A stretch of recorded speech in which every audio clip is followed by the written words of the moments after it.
Right. I think we're What is live. up? Yeah, we are here. People are streaming in. It's looking good. Welcome to another product lab. Kyle does look different. He's I'm the definitely interim CEO today, everybody. So yeah. for an hour, can make decisions. Yes, yes. Yep, he gets to make all the decisions. Fuck it. Take the wheel. How's everybody doing today? Sell the race car. Sell the race car. All right, I think we gotta do the regular weather check. What's the weather by you? Let's see. For me, looking at 61, mostly sunny. Let's see. 70 degrees. Beautiful as could be here in South Carolina. Okay, we got some people in 649. That's a little bit colder. Chicago's cold, but doing better than the NBA. Oof. Ouch. Ooh, we got 41. 80s in Oh my goodness. Florida. Okay. All right. Sweet. Looks like we got most of the people here. 189, 191. So cool. Let's kick this thing off so we don't run out of time. Do a little screen share here. Hopefully this works. Cross your fingers. Pray to the neckbeards. There was a little issue before. All right, it worked this time. My machine didn't crash. Fantastic. All right. So yeah, for those of you who were not aware of what people were talking about, this is Jonathan Johnson, also known as Johnny. Yep. And he is here to hang out with us today, bring his perspective to all the things that we're talking about. So he's a principal product researcher with Huntress, and what that really means is like we need people who specialize in each product to kind of identify attacker tradecraft related to that kind of space, whether it's EDR or ITDR or SIM or SAT. And so Johnny does that for EDR. His job is to identify the attacker tradecraft and figure out how the heck we can detect it. Specifically on Windows, because I think Windows is above all OSs. Saying this Ugh, live in front of everybody. ugh, bleh. All right, let's get into it. So we're going to talk about some interesting stuff today. As usual, we're going to talk about all the new stuff straight out of the lab. We've been rolling out some app control stuff, both internally and to a few early alpha partners. We've got some interesting findings. Want to go over kind of what we're thinking about for application control. There's kind of the way that everybody talks about doing it is this very strict way, but I've got some ideas for something that I think we could do differently that would make it easier on everyone to actually get it rolled out.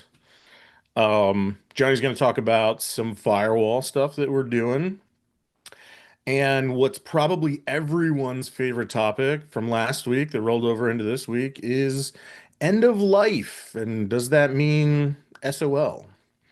And then we'll do the giveaways. So let's get into some of this. All right, so new episode for security awareness training. This is economics of cyber crime. Super cool. We got a lot of really interesting stuff. You can see some of the objectives are to kind of learn about cyber crime, how it's like a business, how cyber criminals profit, how they find targets, all that kind of stuff. And this kind of always goes back to what we believe in terms of both whether it's episodes of SAT or the simulations that we've been working on, is how do we really teach you, not just like throw a bunch of boring stuff at you, but like teach you how the attackers are doing it, what are they wanting to do so that you can point it out, so that you can recognize it. And we've got an interesting result of that we'll get to here in a second. Um, so as we've done the last couple of months, some really cool behind the scenes on some of the early art and the artists who produced it. Super interesting to see these come from like hand drawings, sketches that eventually get turned into these really crisp and clean assets. So um, super cool. Shout out to Dawn. We've also got some interesting stuff here for like the lottery and how that plays into cybercrime. JoJo did an awesome job on this. It very much looks like a ticket that you would get from, any kind of state lottery. So super cool. And then we did some stuff that looks kind of like dark web stuff. I imagine, Johnny, you've probably seen many of these types of sites. Oh And yeah. when I looked at this, I thought like this is pretty accurate. Like they really Yep. do look like this. Yeah, I was when I saw this as well, I was like, this design is super unique, but also it felt very familiar. So it was a pretty Yeah, sick design. yeah, absolutely loved it. Uh, found some unauthorized merch had been created. But either way, it looks super dope. So I'm not gonna hate on it. Love it. So remember I said we'd talk about some of the like impact, real life stuff that comes from SAT. So this is a story from Becky, and I'll give you the kind of the TLDR of it. But Becky works for us. She has for a bunch of years. You probably, if you've been to a conference or you do any of those kind of partner programs, you probably know Becky. She was at a hotel and she was checking out. She didn't say, but my guess is it was probably a Sunday. She was probably there for like a weekend trip, and got a phone call to her hotel room phone, which it's pretty uncommon, right? When you stay in hotels, Johnny, do you ever get phone calls? Never get a phone call in a hotel room ever. Yeah, never. Yeah, so she got a phone call, and there was basically somebody pretending to be the front desk, and they were saying, "Hey, we tried to charge your card, like it didn't go through. We need you to verify your card, and because we screwed up, we'll give you this 30% discount if you do it for us. You give us the numbers, that way we can just get it going." And it sounds really good. If you were there for a weekend and you're checking out on a Sunday, it probably makes a lot of sense. You're gonna get a discount, right? Like, I think there's a lot of people who would fall for this. But Becky pointed out a lot of the signs of like, hey, there was like this sense of urgency. There was like this reward that was gonna be associated with it, which, in my opinion, 30% is too high. If they'd have said 10%, it'd have maybe been more realistic. Um, but she asked him and said, "Hey, just to confirm, like, what are the last four digits of my card number that you have on file?" Which they should have on file and they should be able to see. And once she asked that, then they got defensive. They couldn't give her the answer, so she told them she would stop by the front desk, which she then did, and they had no idea what she was talking about. So it's one of those that I think goes back to just the things we hit with SAT, which is like, how does it work? What are they trying to do? Just makes it easier to recognize the more general thing, right? Like we've never had a SAT episode about that specifically, but because we taught the techniques and the things that they're trying to do, it translates to a more general approach. Yeah, I think it's another thing you have to keep in mind is that one thing we've learned is that you have to always be on your toes. And I think the SAT training teaches us that and teaches us the common techniques that attackers are going to use and how they talk to you, what the things they're going to ask for, et cetera. And so, although this wasn't like a specific episode, it just reminds us that we have to always, because I'm not even positive I wouldn't have fell for that. If I would have got a phone call on my hotel room, they're like, hey, we need this information. I've been like, all right, well, I check out today anyways. Like, do, I always do check out on my phone, so I wouldn't even have thought about it. So Right. it's just another reminder to always be on your toes, and SAT teaches that information to us big time. Yeah. Yeah, Nick asked how they knew she was checking out. Nick, I don't think they did. I think they just were hoping that on a Sunday, people would be probably checking out, and so they could go with that. And even if they're not checking out, maybe they're just trying to get them at some point. So And the I fact they think it was have just, the I think it was the a hope. fact that they have the phone number for that room means they probably done it to somebody else before, which is Yeah. wild. Yeah. Yeah, but we also wanted to throw this in there because it's really interesting. I'd never seen this before, and I think a lot of people would fall for this, honestly. We got some new Sim stuff coming out. One of the things that we identified with Sim was it was a little bit hard to kind of configure which Windows machines you wanted to like collect logs from and which you didn't. Most people go all in and say just collect logs from everything, but then there are some people who are well, I want just servers, or I want just some of these machines, or something like that. And that was kind of hard to configure before. Like you could do it, but it was the UI was not that great. So this is the new UI. We're going to be releasing this very soon, hopefully this week. Should make all of that much easier. Yeah, I think this view is super duper cool because I mean, historically, you have to go through and do all that via like the command line or whatever it may be. And this view, this UI, just makes it super intuitive for people to be able to control that. Yeah, for sure. ITDR. So one of the things that we were looking at, and this isn't even really so much like a new hotness, but maybe some new stuff that we're trying to figure out, which is how do we identify outbound phishing? And we see this when, say, like there's business email compromise, and what the attacker then does is tries to leverage the user that they've compromised, send out a bunch of phishing emails to them and say, hey, well, this changed, or I need your money, or go do something like this. And it's super embarrassing for the person who's had their email compromised because all of their contacts are now looking at this email and saying, oh man, they got hacked. Like, should I worry about it? Should I continue doing business with them? You know, it just kind of generates some of that. It's not great. So, we've been trying to figure out like how do we detect this? Ideally, we would detect business email compromise before this happens, but in reality, it's never 100%. So how can we also detect when they do other bad stuff? So we've got this problem. We start to go into like how can we detect it? So we start looking at things and we come up with this theory of like, hey, how many people really send emails where the recipient list is hundreds of people, right? Probably not that big. So we looked at the data and we did actually find that the vast majority of emails have a handful of people. And then you see some of these outliers, you know, over 100, where, you know, sometimes there's these large emails, right? And so it looks interesting. Then we dig in and we look at individual identities.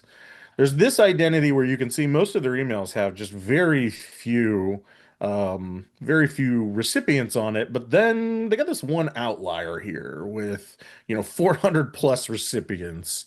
And that's kind of interesting. And so if we went down this path of just looking at number of recipients, okay, we'd see a thing. We look at a separate identity, also very similar, right? We got a couple of these emails that are up there that are sending a lot. Um, and so we started then to like look at what was the content of those emails, what was the subject line, and you can see this is a list of all the emails that were sent, number of recipients, and so if we look at the ones with a lot of recipients, you know, here's one with 87, and the subject line was "fall into fall savings." Okay, that's probably normal. Another one here, Saturday's schedule. That makes sense why it would be sent to a lot of people. Stop replying all. Yes, who's been there? Reply all, like those people who just reply all to the reply alls, and then the people who reply again saying stop reply all. Out of control. But then when we looked at this last one, there was this urgent unpaid invoice that was sent to 153 people. Hmm. When was the last time you needed to tag 153 people to tell them that there was an urgent unpaid invoice? That seems very unlikely. That's definitely some bad stuff. So, to make some of this work, we need some additional permissions in your M365 tenant. So the ITDR team wants you to reauthorize your ITDR tenants so that we can add those permissions. So if you are interested in this and you have some time, it takes 2 minutes to kind of go through and authorize these tenants, please do.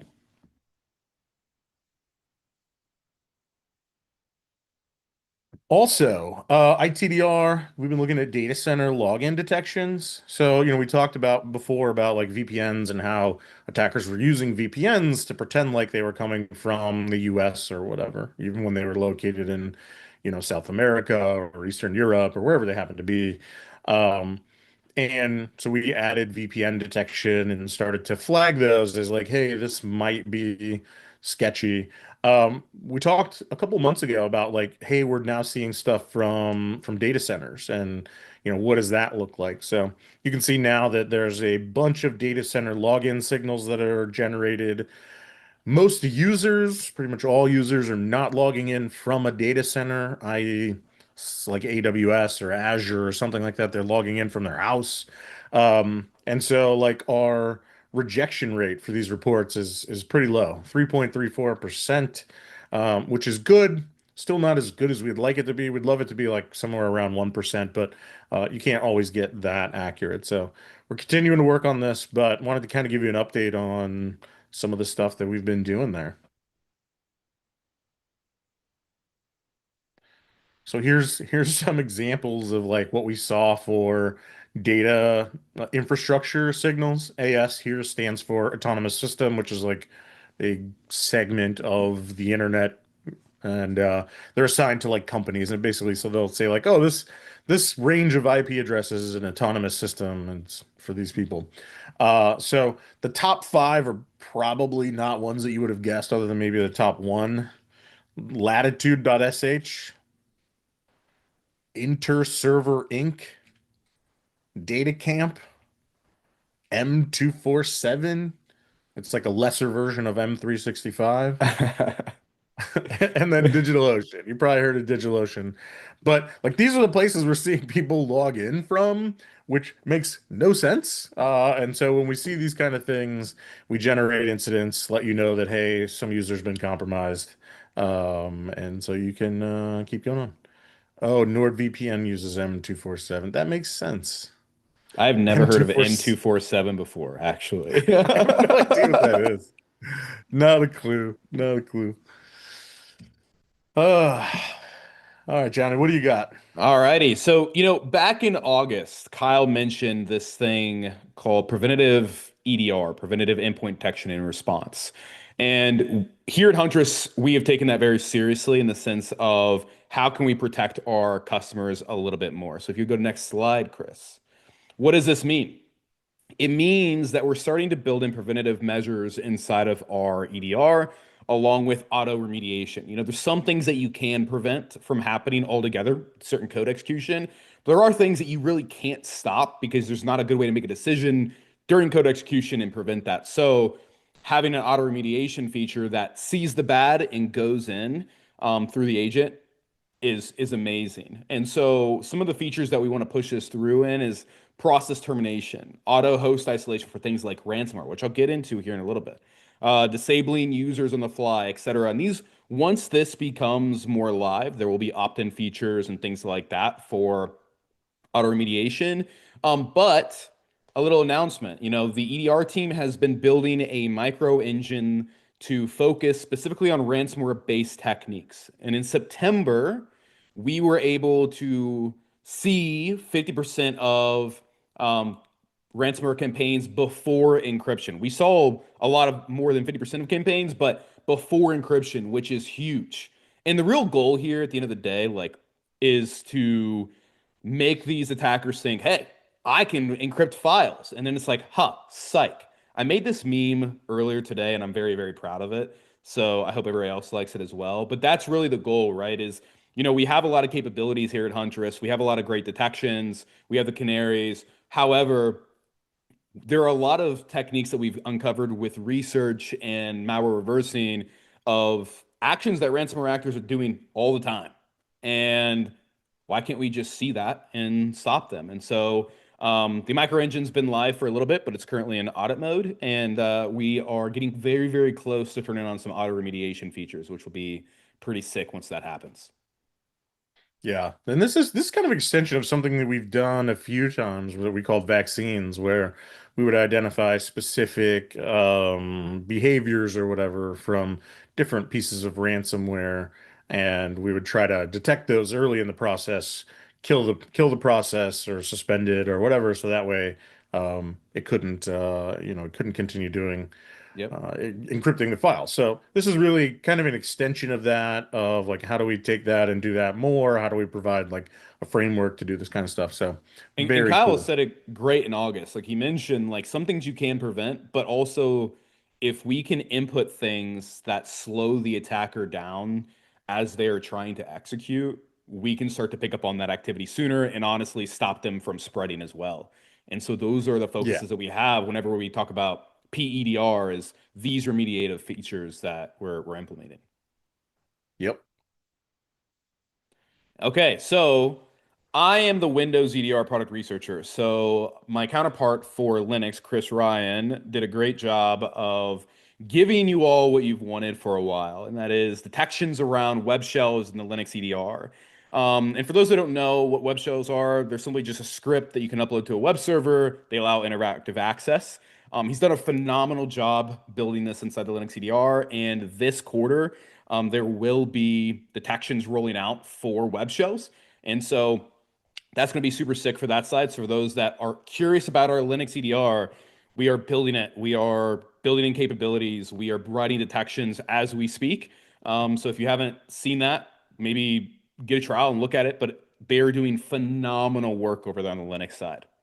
And this will Yeah. also work out well for, Chris over here who runs Linux as his main OS constantly. Yeah. Yeah, and this kind of goes back to like we don't take the same approach for Linux as we do for Windows, right? We didn't say, okay, what are the footholds on Linux and how should we do this and how should we do that? We really said what are the attacker tradecraft techniques that are most commonly used on Linux, and let's go identify those. Let's, be able to report on those, that kind of stuff. And so it really defines like where should we go. And the nice part is it means that we're going to get the most impactful things. It probably means that we're not going to get everything, so we're not going to be like super broad, but of the things that we're going to detect, we're going to do it really well. Absolutely. Yep. All right. So let's talk about some app control stuff, what we have found. Chris's new favorite feature, you know. Yes.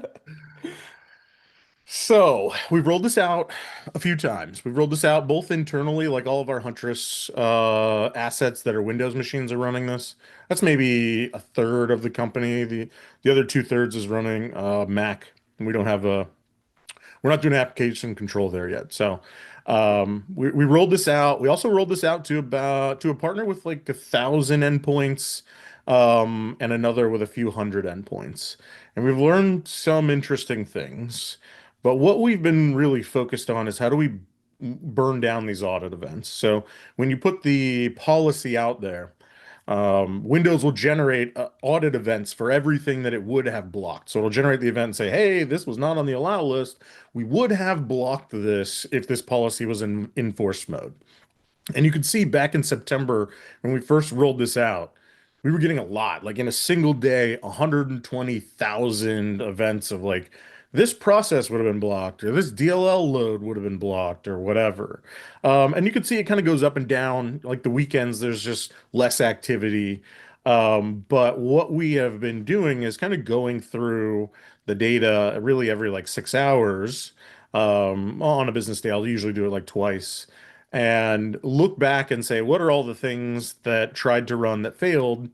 And, are they signed? Are they legitimate? And if they are, just add them to the allow list, add them to the policy, redeploy the policy, come back again a few hours later, do that process again, again, again. So we're basically taking the number of applications that would have been blocked and reducing that by saying, oh, these are legitimate.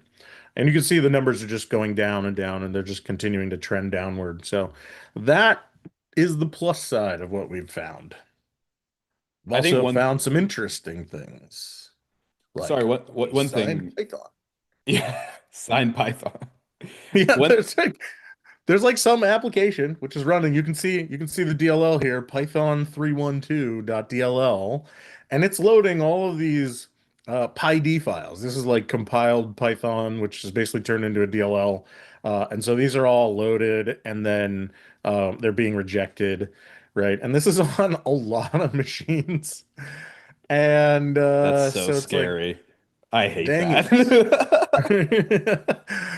Like these, like the fact that it's unsigned makes it harder, right? Assuming these were all signed by the vendor, we could basically add in one allow and say, hey, this vendor, like we trust them, like allow this and it would all go away. For these, we have to authorize each of these individual files by their hash to say like, Ugh. okay, this file is legit and this file Yep. is legit. Next time they do an update and change any of those files, it'll break again, and we gotta collect a hash, add them to it again. It's this whole like painful cycle. So, Someone asked um, if we could block all unsigned processes. And one thing that some people don't know is on Windows, by default, there are some just unsigned binaries just sitting there on disk natively. And so you Yep. start to mess with native components if you're just like, let's remove all unsigned things, which, uh, yeah, it's not a good thing. Right. It seems like you should be able to, and in 2025 you would hope to be able to, but it's just not realistic, unfortunately. And this is one of the things that makes rolling out like application control or, like a zero trust kind of policy, it makes it very hard. Microsoft's gotten a lot better at this. Like most of the stuff you'll see in like Windows 11 is signed now. But yeah, there are some components that are just like old, or they're components that they like licensed from somebody else, like a font Yep. driver or something from Adobe that Adobe wrote 20 years ago that is still like unsigned. Yeah. There's stuff like that. And the way that things are signed too are different. There's different types of signatures on Windows that causes a lot of issues as well. So, Yep. uh, Yep. yeah, And how many of you run PowerShell scripts that are unsigned? this guy, I You do. should all have your hands up because I guarantee you are. Wait till you try to do some of these things. I know, I know I triggered some people saying that Windows is the best OS. I'll do it again here. I think PowerShell is greater than Python. So I'll let the chat blow up with me saying that as we continue. Oh, PowerShell, so bad, so bad. But yeah, we've seen a lot of stuff, whether it's like Windows App Store, um, things that were audited. Some of these are interesting. Most of these come with the system by default, so you can see like Bing wallpaper or the Windows Store or this thing called Your Phone, which is like some weird thing to like connect your Android phone to your Windows machine. I don't know. This one that looks super sketch down here that's like Microsoft.6365271. That's Defender, like Defender for Endpoint, because why wouldn't it look super sketch? I don't know. It's got to Uh, blend in. yeah, I guess. I guess, right? And you see a bunch of like processes. You can see we've got like these are from some of our internal developers where you can see like running Bash and GitHub stuff and all kinds of stuff. Like how Um, LG Hub.exe. That is me because I have a Logitech mouse. So that is me. there you go. There you go. Probably a bunch of other people too.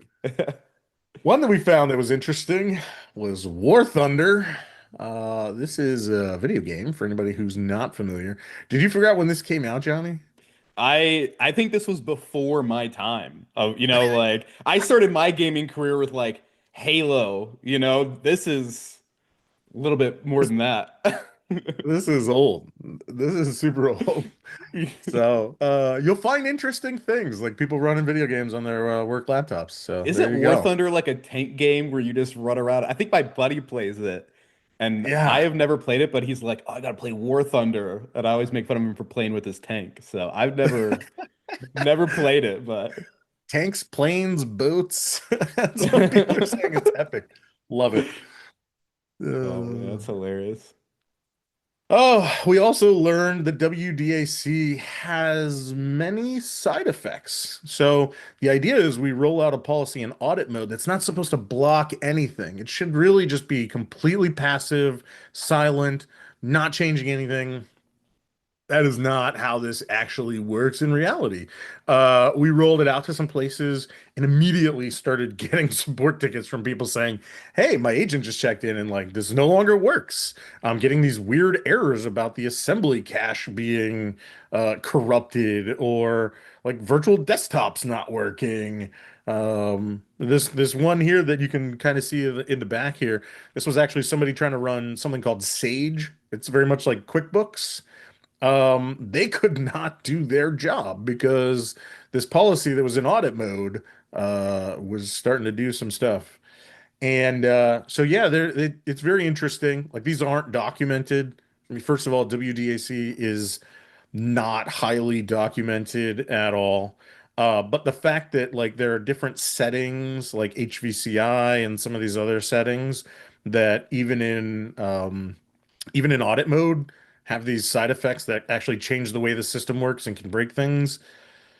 That's just part of the learning, and this is like how we do here, right? Is like try a thing, roll it out, learn from it, see what happens, pivot, do the next thing. So, I'm curious, have you yeah, seen any differences in WDAX behavior across different Windows versions? not yet, but I'm sure it's there. We probably just aren't looking close enough to like see those things. Yeah, WDAC is so interesting to me because the syntax has to be perfect. And it's like there's two things in this world if I like build out that I'm afraid of deploying without putting in automotive, just being extra careful about it. Everything else, like I just yeet out there. But like drivers and WDAC policies are the two things. It's like I make it and I'm like, I think I did this right, but we're gonna see and we're gonna find out really quick. Yeah. Yeah, exactly. Clint asked if these WDAC settings were rolled out to production for managed AV. No, this is not part of managed AV. This is part of like the ESPM application control stuff that we're doing. So we're rolling it out just on very narrowly defined, like because of some of these side effects. We're working very closely with folks where we roll it out and then watch it very closely to see like is it breaking anything? And we've had to roll it back before. Actually, in all of these cases, we had to roll it back. So highly annoying. It is optional right now. Don't worry, we're not going to roll it out to more people because I think the support team would come for me. And also, people have War Thunder to play. Like, Yeah, don't yeah, don't true, mess with the true, War Thunder. true, true. So this is how I felt. Very much like, what the hell, man? This is some bullshit. So, that was kind of our feedback, our findings, and we'd love to get some feedback from you, kind of on our approach. So, if you look at the traditional approach, it's very much like strict application control. And this is an excerpt from Essential 8 out of Australia. And it defines for application control what is application control and what application control is not. And one of the bullets in here that's kind of a gray area, right, is checking the reputation of an application using a cloud-based service before it is executed. And what they get into even more in this document is that, they want every organization to have a very explicit, very strict policy of what exactly is allowed and what is not allowed, and that you have to review it yearly and all this kind of stuff. And in my opinion, and what I have seen, this is the major blocker to actually getting application control rolled out, or zero trust, and having it be successful and get to enforce mode. A lot of people roll it out and they're in audit mode for years. And so, like, there is some benefits there in terms of if you're auditing the vast majority of stuff, and I think I talked about this last month or the month before, where if you could say, like, oh, there's like all these applications that are running and they're all on the allow list, except for just these few, which are like we're seeing because of audit mode, you can review a few processes, right? And so, like, there is some benefit to being audit mode, but you're going to get the most benefit from being in enforce mode, where it's going to block stuff like malware and ransomware. So the traditional strict process as defined by ESPN or defined by Essential 8 would say, oh, you need to identify the approved applications, develop rules to ensure that only the approved applications are allowed, maintain those rules using a change of management program, validate them annually or more frequently. The parts they left out here, I added at the bottom, which is, meetings about which applications are necessary. And by meetings, I mean many of them. Arguments about whether this or that should be allowed and who's using this and why are they doing it. Long delays of waiting for somebody to get back to you about an answer, and just like lost productivity of users who were using an application and suddenly they can't, and now it's harder for them to get work done. all of these things make this process suck. So I see some folks in chat saying things like pain locker as an alias to threat locker and stuff like that. And it's not even just threat locker, like any like application control system that follows this process just makes it very hard to actually get through. So all of this, you're having all these meetings, all this discussion, you're still in audit mode. You are not blocking malware and ransomware. That's where we need to get to. So I said, hey, how could we change this? Like, how can we change this up to get to the value? So I'm suggesting this more flexible process that really has two main parts to it. One of them is how do we get to enforce mode as quickly as possible? And the second is once we're in enforce mode, then we can start to have those conversations about should this app be allowed or what's the best practice or, how do we build out the policy, all of that. But let's get to enforce mode first. And we're going to do that by deploying the policy in audit mode, seeing what's there, reviewing it. And if something is not malicious, we're going to add it to the allow list, right? Because at this point in the process, we're not trying to say, oh, does the company want this to run or that to run or whatever. We are just trying to say, is it malware or is it not? And if it's not, add it to the list. Because once we get that list built up with everything that's not malware that everybody's using, we can turn on enforce mode and we get all the benefits. And so that's what this is really about is just iterating on that process of finding out what's actually there, allow it, deploy it, what else, allow it, deploy it, and just continuously iterating on that. And then we can get to enforcement mode. Now we're blocking stuff. Now take whatever time you want to go through that list that we have now generated of what are the applications that are out there and that people are running, and you can remove them. Or what I think actually most organizations will get to is they'll say, you know what, we don't really have time for that. We're just glad we're blocking malware and ransomware. So like, cool, the list is great, move on. Yeah, I think, to point on this too, I think it brings up a couple of like interesting questions for your organization. It's like, do you actually need this application to do your job and do it effectively? Also, like while you're having those conversations, one thing that Chris mentioned that happens literally all the time, which is crazy to me. It's like, hey, we've had meetings for the past 6 months about application control. Everything's in audit mode. Someone looks at it once a week and nothing's been for. It's like, great. Well, you've had the malware in your org for the past 6 months and you didn't even know it due to that not being enforced. And I think people allow perfect to be the enemy of good in these Yeah. situations. And what's really important when it comes to application control is that you stop the ransomware, you stop the malware. And I think for organizations, that should be a higher priority than can I run LG Hub so my Logitech mouse can have cool lights blinking out of it when I move it. You know what I mean? And I think Yeah. those are the things that we're trying to get to is let's get in there, stop this for our customers, so malware doesn't succeed and do that layered approach that we've always been known about, and then go an update as time moves on. Be very Yeah. data analytical based there. Right. Yeah, and we had an example of this actually internally, and I meant to put it in the slides, but I forgot about it. As I was reviewing the data, I started to see this application called WPS Office, and I was like, "What is this?"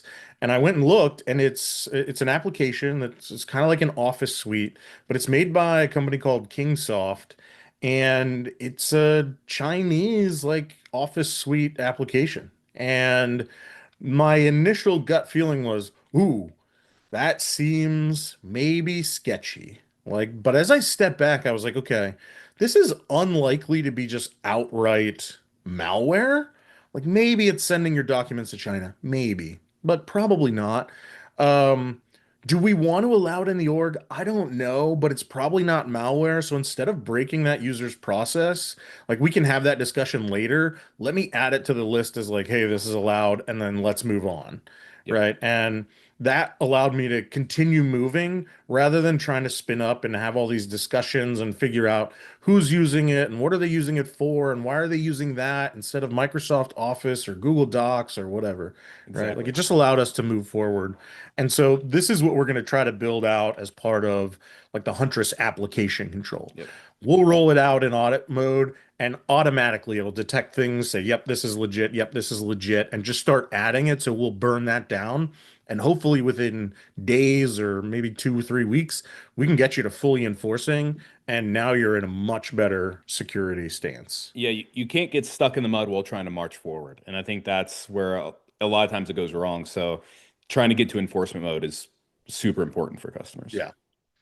Perry asked if this is going to be part of EDR. It is not. It's actually part of a new product that we're developing for endpoint security posture management. So it'll likely be part of an endpoint bundle where we will sell like the security posture management and EDR together because they do complement each other. We're allowing a process to run. We are not saying what is that process allowed to do, Yep. right? And so there are some processes we in the security industry, we call them living off the land binaries.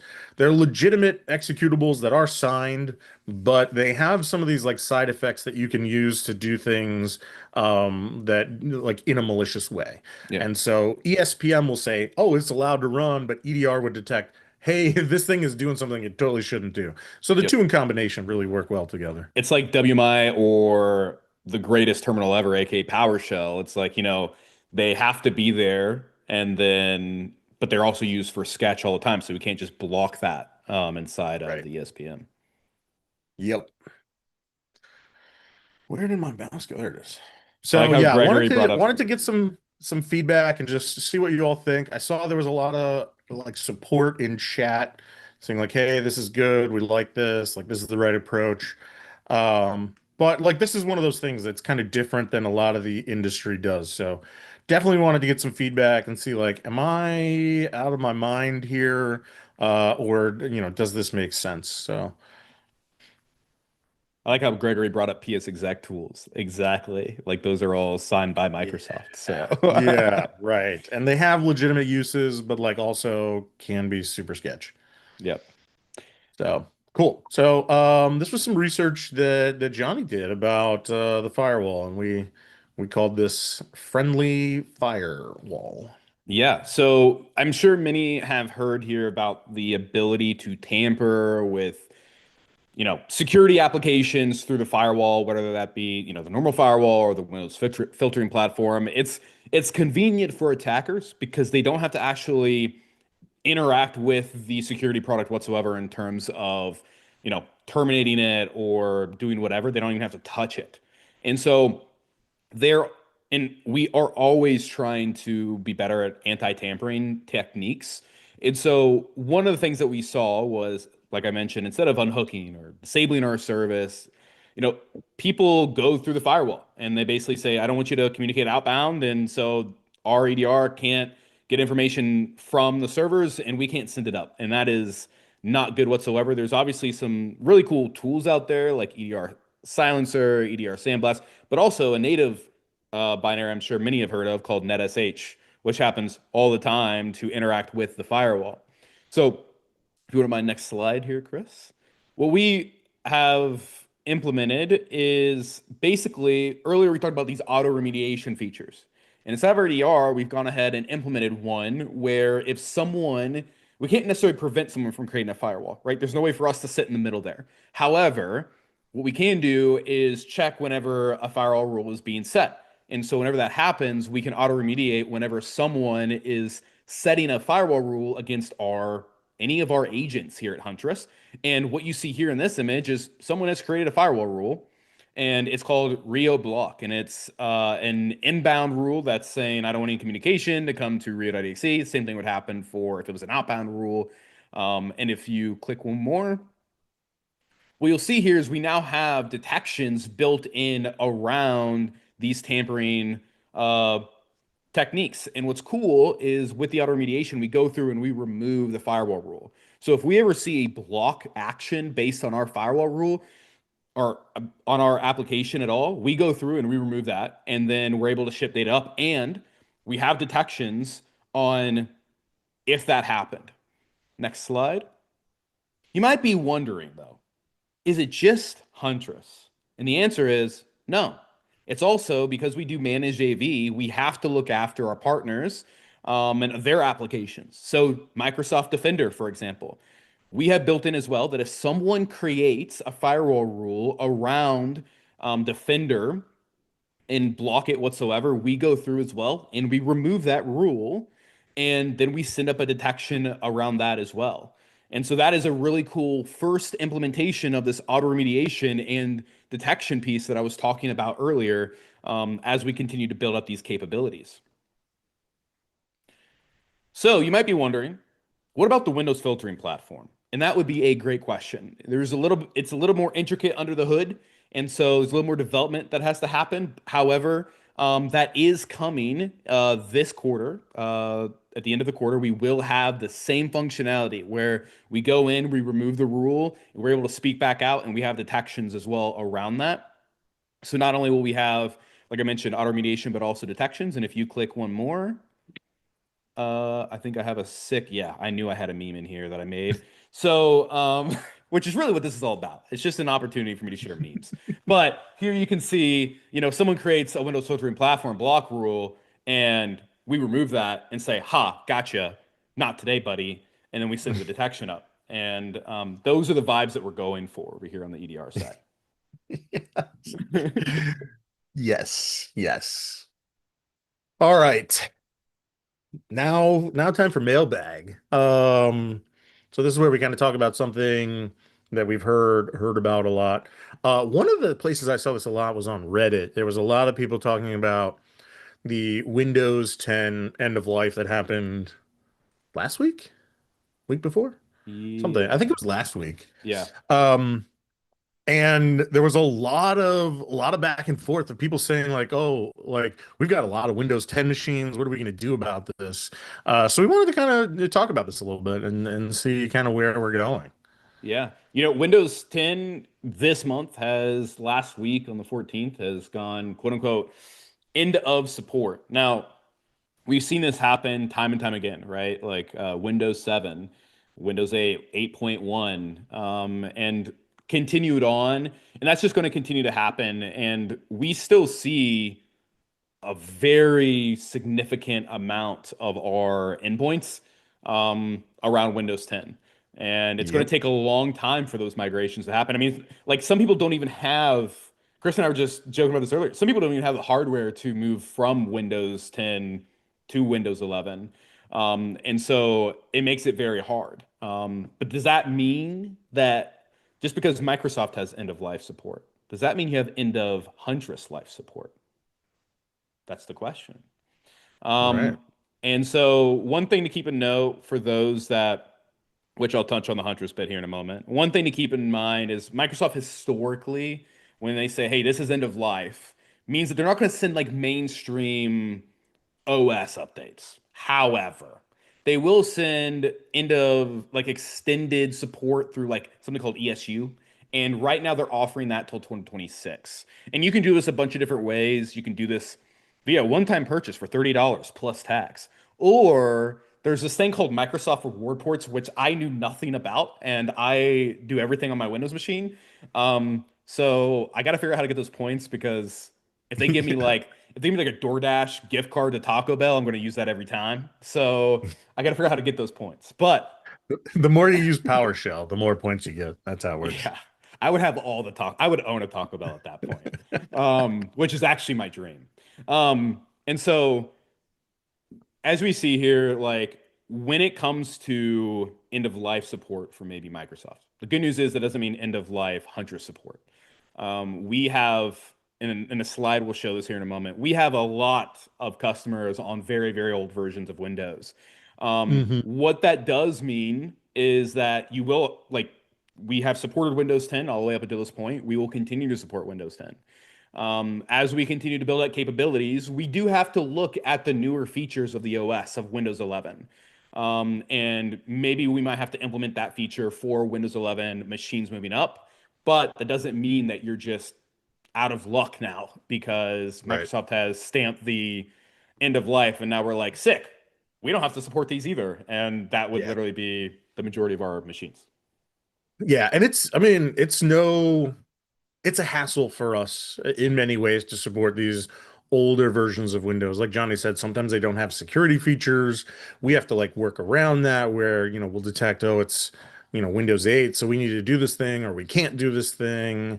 But when we looked at like killing it off, and I actually got this question like 2 weeks ago from some internal engineering said, hey, we'd love to upgrade some of these versions of libraries we're using, but they won't support these old like Windows versions. Can we kill this off? And I said, there's this balance to be made of like we don't want people to stay on old versions Yep. because they don't have a lot of the exploit mitigations and things that are built into the new versions. But at the same time, like there are a lot of places out there of people who can't upgrade, like hospitals with MRI machines and Yep. stuff like that. Those do not get upgrades. They basically they build it, they have somebody certify it, and they don't touch that thing again because recertifying that machine is very expensive. Yep. And so like hospitals will just own those for many years and they're running like old versions of stuff. And you can't really just say, well, they should update it. That's like a $500,000 for them to like buy a new 100%. machine, right? Like that they're not going to do that. So for us, there's this like, how do we help people and push people towards like upgrading where they can, but how do we like not just leave them out in the cold? Yep. Absolutely. Here you can see that we have a decent amount of machines running Windows 10, but also some Windows 8, Windows 7. And Yeah, Windows so 7. Yeah. which, hot take here, I think from an interface perspective, Windows 7 was the sickest. I really liked it. It was That's basic. true. It was clean. There was nothing That like is booting up true. a Windows 7 machine and then just seeing like the sun and the grass and the Microsoft sign. I'm like, man, this is just a clean design. Yeah. Um, And it was fast. It was fast. It feels like it's like with every iteration, like yeah. it's just getting slower and more bloated. Yep, I agree. So But you can that's just to see, I mean, like with some of these numbers, there's 900,000 machines that are running Windows 10 Enterprise. yep, You add all this up, we have more than a million machines running Windows 10, 10. Yeah. right? And like that is unlikely to change anytime in the near future. Yep.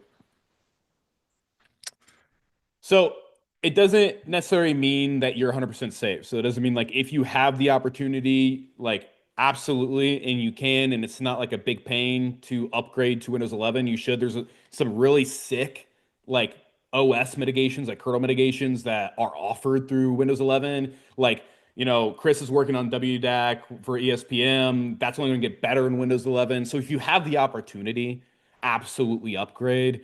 We have to continue to march forward as well and not get stuck in the mud. So when we go and build in new capabilities, doesn't mean like what we have now, we have backward support, but we do when we look at new capabilities, at least, especially whenever I look at things from a product research perspective, I look at what's offered natively through Microsoft and if we can leverage that. And some of those things might be in newer versions, and there's might not even be a good solution for older versions. And so when we build in newer versions of the EDR or ESPM or other products, those might only support, newer versions of Windows. And so kind of keep that in mind and try to juggle that. Like if it's plausible, definitely upgrade. But it doesn't just because end of life for Microsoft doesn't mean end of life support for hunters. It just doesn't mean that capabilities are going to be one for one. Like we can't do a Windows 11 and then a Windows 7 capability that's the exact same Yeah. because they're just different machines. Yeah.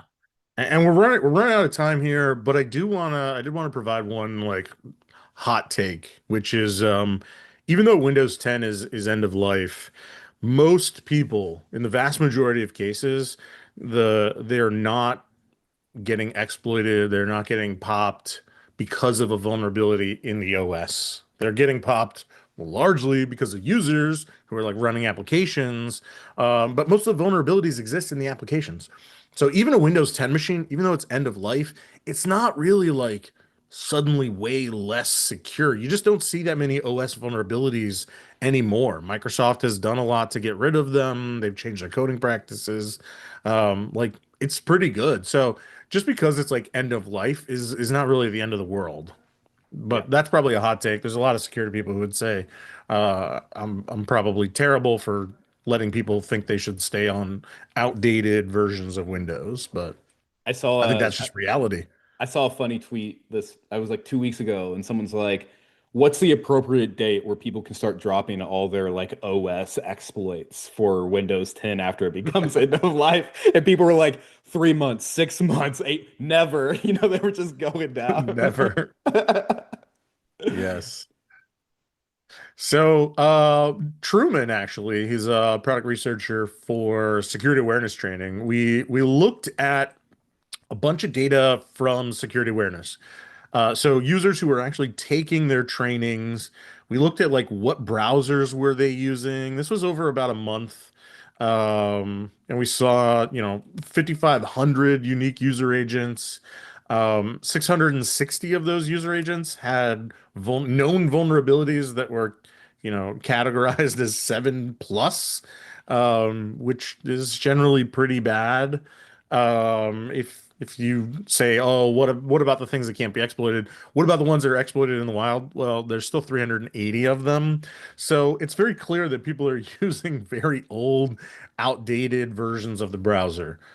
Now, what I said about the Windows 10, and you'd probably be okay. Staying on an old version of Chrome or WebKit or whatever that has vulnerability, that does not apply. That is a bad, bad idea because I mean, a web browser, you're basically allowing anybody on the internet to like run code on your computer. Like Yep. it's kind of dangerous if I'm being honest with you. Yeah, I thought this was some really cool research by Truman's just such a smart guy here, but like I thought it was cool that he looked at because I think a lot of times people think like, phishing or whatever it is, they often think of like, oh, something like a Word file, PDF, something was downloaded and then executed. People take advantage of these browser exploits all the time. And it's Yeah. something that's like, in my opinion, not talked about a lot. And so it's super cool to see him show that like a lot of people are running browsers here that are very vulnerable. And that just goes back to like kind of what we're talking about when it comes to Windows end of life. Every application, even browsers, have a quote unquote end of life because they have to be updated. Yeah, yeah, exactly. And you can see just some of the old crazy stuff that we see here, like old versions of Opera and Internet Explorer 5 and just, old versions of Edge, Chrome, all that kind of stuff. There's just so much stuff here. It was just very interesting insights that we were able to kind of pull out of that. And that is it for us. We have made it to the end. We have 2 minutes to spare.